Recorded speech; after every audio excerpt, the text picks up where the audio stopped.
दूरदेशी गेलेले नामदेवाचे पक्षी आता स्वदेशी यायला नाही म्हणतात. दूरदेशी गेलेले नामदेवाचे पक्षी आता स्वदेशी यायला नाही म्हणतात. गावामधले दगडगोटे सुद्धा गाडगे बाबाच्या कीर्तनात टाळ चिपळ्या व्हायला नाही म्हणतात. दूरदेशी गेलेले नामदेवाचे पक्षी आता स्वदेशी यायला नाही म्हणतात.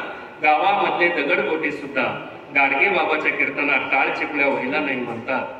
नाथांच्या गवळणी सासू सासऱ्यांना पाणी सुद्धा पाजत नाही. नाथांच्या गवळणी सासू सासऱ्यांना पाणी सुद्धा पाजत नाही. समतेचं जातं वडायला आजची जनाबाई धजत नाही. समतेचं जातं वाढायला आजची जनाबाई धजत नाही. गाव मंदिर झालं पाहिजे असं म्हणणारे तुकडोजी बाबा गायब आहे. आमच्या गावात 8 मंदिरं बांधून झाली. नटेसर 9वं मंदिर बांधायला मीटिंग बसली. मी म्हटलं अरे आता मंदिरं खूप झाली, एखादं वाचनालय करू. त्यांनी मला पुढल्या मीटिंगला बोलवलंच नाही. गाव मंदिर झालं पाहिजे असं म्हणणारे तुकडोजी बाबा सध्या गायब आहे. श्रीमंत देवही कुठं गोरगरिबांना भेटतात, कारण त्याच्या VIP गेटनं रोज नवे नवे साहेब आहे. कारण त्याच्या VIP गेटनं रोज नवे नवे साहेब आहे. आता ज्या पोरांना काम द्यायला पाहिजे, व्यवसाय द्यायला पाहिजे, नोकऱ्या द्यायला पाहिजे, सरकार ते देऊ शकत नाही. हे फेले होते. मग यांना व्यस्त कसं ठेवायचं? तर मग हिंदू खतरे में, मुस्लिम खतरे में, नंतर मराठा खतरे में, नंतर बौद्ध खतरे में, नंतर OBC खतरे में, नंतर ST खतरे में, नंतर NT खतरे में, जेवढे जेवढे सापडतं सगळे खतरे में.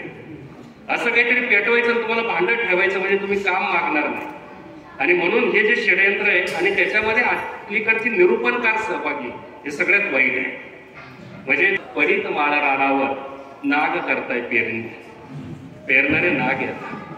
पडित माळ रानावर नाग करताय पेरणी आणि विषवल्ली वाढते आहे. पडित माळ रानावर नाग करताय पेरणी आणि विषवल्ली वाढते आहे. द्वेष मत्सराच्या दलदलीत इथं मानवतात सडते आहे.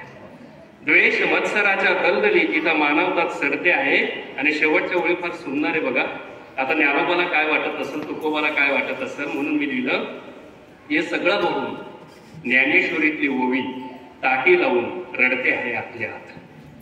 हे सगळं बघून ज्ञानेश्वरीतली ओवी ताटी लावून रडते आहे आपल्या हात. आणि गाथेतले अभंग तर स्वतःच स्वतःला बुडून घेत आहे इंद्रायणीच्या डोहात.